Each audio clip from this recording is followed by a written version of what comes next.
Assalamualaikum warahmatullahi wabarakatuh. Jumpa kembali di dalam Warjio TV channel. Pada kesempatan ini saya akan membagi pengalaman-pengalaman rahasia bagaimana kita bisa menulis buku. Dan tentu saja pada kesempatan ini saya akan menyampaikan satu rahasia bagaimana kita menulis buku, ya, sehingga kemudian buku itu menjadi punya daya tarik sendiri dan kemudian bisa dipahami sebagai sebuah pegangan pemikiran, dan tentu saja itu akan bisa banyak bermanfaat kepada orang lain. Pada kesempatan ini melalui Warjio TV channel, saya akan menyampaikan sebuah langkah awal rahasia bagaimana kita menulis buku, sehingga kemudian kita bisa memulainya. Bagaimana menulis buku itu secara baik. Paling tidak pada kesempatan ini kita menentukan pemikiran apa yang perlu kita tetapkan di dalam menulis buku itu. Belajar dari banyak orang-orang, para penulis hebat yang bukunya begitu laris, dibaca banyak orang dan banyak dijadikan rujukan, tentu kita bisa belajar daripada mereka. Saya kebetulan memang banyak membaca buku, karya-karya besar yang telah diterbitkan atau ditulis oleh banyak orang, dan ada satu hal yang kita bisa belajar dari mereka. Pada kesempatan ini di Amerika Serikat, saya kebetulan sedang ada di sini di Delaware, ya, satu kawasan yang cukup indah sekali. Saya akan menyampaikan ini. Kebetulan tadi keliling-keliling ya dari kampus University of Delaware, saya ke perpustakaan dan melihat banyak karya-karya yang bisa kita baca di university itu, dan karya-karya itu begitu banyak yang fenomenal. Dan antara karya-karya itu saya pilih beberapa di antara buku-buku tersebut. Kita tahu bahwa sebuah buku adalah sebuah karya yang disebutkan atau dituliskan oleh para penulisnya, di mana pemikiran-pemikiran tersebut memberikan satu perspektif dan bahkan pegangan bagi banyak orang. Nah, oleh karena itu pada kesempatan ini saya akan membahasnya dari sisi rahasia menulis buku. Pertama, dalam perspektif ideologi buku. Tentu banyak di antara kita bertanya-tanya, apa sih ideologi buku itu? Dan kenapa harus diungkapkan? Kalau kita membaca karya-karya atau buku, dan terutama yang ditulis mereka-mereka yang tulisannya itu begitu banyak mendominasi pemikiran dan juga mempengaruhi aktivitas banyak orang, bahkan juga pimpinan-pimpinan negara, tentu ini menjadi sebuah pertanyaan kita. Apa sebenarnya yang ditulis oleh para penulis-penulis itu? Saya berkesimpulan bahwa ketika mereka menulis, pertama yang mereka tetapkan adalah ideologi apa yang mau mereka tetapkan di dalam bukunya. Saya ingin tunjukkan kepada saudara sekalian, pemirsa TV Warjio, pada kesempatan ini beberapa karya yang menurut saya memiliki satu ideologi buku dan punya latar belakang yang menarik. Pertama tentu ingin saya sampaikan adalah satu karya buku ini. Ya, bagi kita mungkin yang pernah membaca buku ini atau pernah membaca referensinya ya, resensinya di berbagai media atau di berbagai tempat, tentu ini bukan karya yang biasa. Ini karya yang ditulis memang oleh orang-orang yang berpengalaman, ya. Penulisnya adalah Madeleine Albright. Judul bukunya adalah Fascism A Warning. Wah, ini karya atau judul buku ini begitu memprovokasi. Kita sudah membaca judulnya saja, itu sudah akan muncul ya banyak pemikiran ya, karena kata-kata fasis ini kan seringkali dikaitkan dengan persoalan-persoalan politik. Ditambah satu lagi warning, sebuah peringatan. Ada apa di dalam buku ini? Nah, tentu ini akan menjadi menarik, nanti akan sedikit saya ulas terkait dengan ideologi buku itu. Dan kita tahu Madeleine Albright ini adalah orang-orang atau dia orang penting ya di dalam sejarah kepresidenan di Amerika, karena dia pernah menjabat sebagai sekretaris ya di gedung presiden, dan tentu saja pengalaman-pengalaman dia ini akan banyak atau bisa kita eksploratif dalam perspektif ideologi buku itu. Yang kedua, buku yang juga saya akan ulas ini adalah terkait dengan buku Conscience of Conservatives. Ini buku politik ya, A Rejection of Destructive Politics and a Return to Principles. Ini juga karya menarik yang ditulis oleh Jeff Flake. Ya, Jeff Flake ini, ya, setelah saya membuka biografinya, penulisnya, ternyata ini adalah merupakan tokoh politik, ya. Tepatnya dia adalah seorang senator muda, ya, dari Arizona, yang kita tahu merupakan satu representasi salah satu state yang ada di Amerika, dan punya pengalaman di dalam legislatif. Tentu saja dua buku ini bagi saya itu merupakan dua gambaran buku terkait dengan bagaimana kita memahami ya ideologi dalam satu buku. Jadi ini sebenarnya satu rumusan kenapa kemudian kita perlu memperhatikan ya. Seorang penulis biasanya sebelum menulis bukunya itu dia akan berpikir dulu bagaimana kemudian dia menuliskannya itu, dan pikiran-pikiran itulah yang kemudian tertuliskan di dalam bukunya kemudian. Jadi tidak ada satu buku yang tidak tertuliskan oleh para penulisnya itu berlatar belakang perspektif demikian itu. Oleh karena itu, memahami bagaimana sebuah buku lahir dan mendorong orang untuk menulis, itu adalah saran saya kita harus pelajari dulu ideologi buku itu. Kita kembali kepada buku yang saya sebutkan tadi. Pertama, kita akan berbicara pada buku yang ditulis oleh Madeleine Albright ini ya, Fascism a Warning. Buku ini cukup menarik ya. Nah, ini foto beliau ini, mungkin kita sudah familiar ya. Buku ini cukup menarik ya, Lux ya, dan covernya juga menggambarkan kita atau keinginan kita untuk tahu ada apa sih sebenarnya di dalam buku ini. Warna hitam dicampur warna merah dan kemudian juga warna putih. Ya, dalam konteks penerbitan, warna latar belakang ini juga jadi simbolik tertentu. Ya, di belakangnya ada foto penulisnya, begitu ya. Dan ini hardcover. Saya nggak tahu pasti berapa harganya ya di Amerika Serikat. Tapi di sini saya nggak tahu, biasanya ada harganya juga ini. Oke. Saya nggak tahu persis, nanti kita cek ya. Jadi secara penampilan buku ini cukup menarik ya. Bukan cukup sih, tapi saya katakan menarik sekali. Ini hardcover. Jadi rasanya kalau kita megang buku ini, kita lebih terasa eksklusif.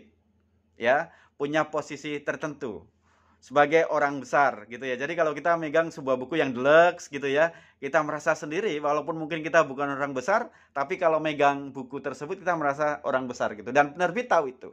Dan saya kira ini penting untuk menempatkan dan penghargaan terhadap penulisnya. Sebagaimana saya sampaikan bahwa Madeleine Albright ini yaitu merupakan sekretaris ya negara yang ke-64, bayangkan gitu ya. Jabatan sekretaris negara yang dia memiliki sejarah tersendiri, yang berperanan atau bertugas sebagai sekretaris negara itu dari tahun 1997 sampai dengan 2001. Dia banyak ya mendapatkan karir politik ya dalam banyak bidang, di Gedung Putih, White House, on Capitol Hills ya, dan juga sebagai ambasador untuk United Nations atau di PBB, dan juga dia kini tinggal di Washington DC dan Virginia gitu. Apa hubungannya dengan tadi saya sampaikan bahwa sebuah buku terkait dengan ideologinya gitu ya. Di dalam buku ini Madeleine Albright menceritakan bagaimana sesungguhnya latar belakang fasisme itu muncul dan kepentingan kita untuk memahaminya pada masa modern ini. Jadi kalau ada satu pernyataan yang mengatakan bahwa fasisme itu muncul ya ketika katakanlah setelah Perang Dunia Pertama sampai dengan awal-awal Perang Dunia Kedua, menurut Madeleine Albright itu tidak benar, sebab karena sekarang itu case-case atau kasus-kasus yang menggambarkan identitas fasisme itu muncul sampai sekarang gitu. Dan kalau kita telusuri pemikiran-pemikiran Madeleine Albright ini di dalam buku ini, kenapa kemudian dia memunculkan perspektif fasisme, itu juga terkait dengan latar belakang dia, yang sesungguhnya merupakan imigran yang datang dari wilayah Eropa Timur. Gitu. Bersama orang tuanya, dia karena persoalan-persoalan yang terkait di wilayah Eropa Timur, terutama terkait hubungannya dengan Nazi, ya, dia bersama keluarga itu akhirnya menyeberang ke Amerika Serikat, dan kemudian kita ketahui dia menjadi seorang sekretaris negara. Di buku ini diceritakan banyak kisah-kisah ya, bagaimana dia tumbuh besar, remaja ya, waktu itu masih kecil sekali di Eropa Timur, dan dia merasakan bagaimana fasisme yang dimunculkan oleh Nazi, dan oleh karena itu kemudian itu menjadi pengalaman tersendiri. Yang menariknya ketika dia menjadi Secretary of State ya, sekretaris negara, dia juga banyak berkomunikasi dan berjumpa dengan banyak orang di berbagai negara. Dan dia memahami tipikal-tipikal tertentu dari para pemimpin negara dan model-model negara itu. Sehingga kemudian model atau bentuk fasisme itu akhirnya Madeleine Albright berkesimpulan bahwa fasisme itu muncul. Ya, Anda kalau mau membaca atau memahami bagaimana fasisme yang dikemukakan oleh Madeleine Albright, itu silakan membaca buku ini. Ya, saya bukan mau menceritakan secara panjang lebar, tetapi kaitan buku ini lahir dalam konteks ideologi buku tercermin, tergambarkan gitu. Jadi ini membuktikan bahwa sebuah karya yang lahir, karya-karya besar, tentunya berkaitan dengan latar belakang penulisnya. Jadi ideologi buku itu sangat tergantung dengan penulisnya. Jadi konteks ideologi buku yang saya kemukakan di sini adalah bagaimana perspektif pemahaman paham-paham tertentu yang melatar belakangi penulisnya untuk melakukan sebuah perspektif yang dituliskan berdasarkan model pemikirannya dalam satu buku itu. Jadi saya merasa sangat beruntung sekali ya hari ini. Tadi saya di perpustakaan University of Delaware dapat meminjam buku ini ya, sehingga kemudian insya Allah ini akan menjadi referensi saya untuk bagaimana memahami ideologi dan terutama bagaimana buku ini bisa lahir. Baik, seterusnya saya akan koneksikan juga dengan karya yang kedua, yaitu karya yang ditulis oleh Jeff Flake gitu. Conscience ya of Conservatives, a rejection of destructive politics and a return to principles. Dari judulnya jelas bahwa Jeff Flake sebagai orang yang banyak atau punya pengalaman terjun di bidang politik, sebagaimana yang tadi saya hantarkan, ya, dia adalah seorang konservatif. Dan seorang konservatif, kalau dalam perspektif American politik, dia adalah punya kaitan dan berhubungan erat dengan Partai Republik. Oleh karena itu, ketika Jeff Flake mengemukakan latar belakang kenapa dia mengemukakan perspektif konservatifnya, dia menggambarkan bahwa ideologi konservatif telah melekat di dalam dirinya dan itu tereksploratif di dalam segala aktivitasnya bersama partainya. Jadi dia percaya bahwa konservatisme yang kemudian melekat dan menjadi bagian bagi kontekstualitas politik di Amerika itu adalah sesuatu yang harus dipelihara, malah harus dikembangkan. Karena dengan nilai-nilai konservatif, menurut dia, Jeff Flake ini, itu bisa mentradisikan, bisa menjaga norm, nilai-nilai, norma-norma yang dianut atau dimiliki di Amerika Serikat. Dan beberapa kesimpulan yang cukup menarik ya, saya sebutkan apa yang disampaikan oleh Jeff Flake ini adalah when populism ya runs into realism, when disruption runs into democracy, when indecency runs into decency, we are left with no choice but to seek refuge in principle, resort to the truth and return to conservatism that has been the stabilizing ballast of our republic since its founding. Jelas sekali ya, bahwa dalam proses-proses demokrasi yang ada di Amerika, terutama dalam konteks praktisnya, maka nilai-nilai konservatifnya itu menjadi bagian yang banyak mempengaruhi dan terus harus dipelihara. Karena itu merupakan nilai-nilai yang menurut Jeff itu sesuai dalam konteks perubahan dan tuntutan oleh masyarakat Amerika di dalam politik. Jadi perubahan-perubahan politik yang ada di dalam demokrasi itu menjadi bagian yang tidak terpisahkan dengan nilai-nilai konservatif yang harus dipelihara. Jadi saudara sekalian, menarik di sini kalau kita kaitkan kenapa kita harus menulis buku dalam perspektif yang lebih real, maka nilai ideologi atau perspektif ideologi penulis itu harus kita perhatikan.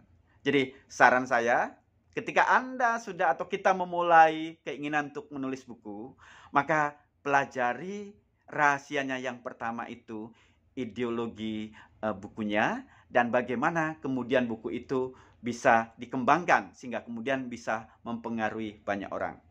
Tentu saja setiap orang, setiap institusi, setiap negara punya ideologi sendiri dan bagi penulis itu merupakan hal yang penting untuk menentukan bagaimana sebuah buku lahir.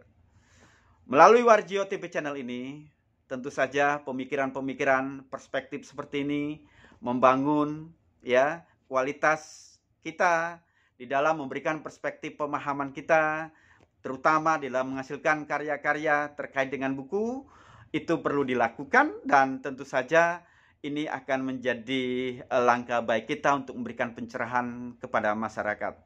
Demikian rahasia pertama yang saya ungkapkan, bagaimana kita menulis buku.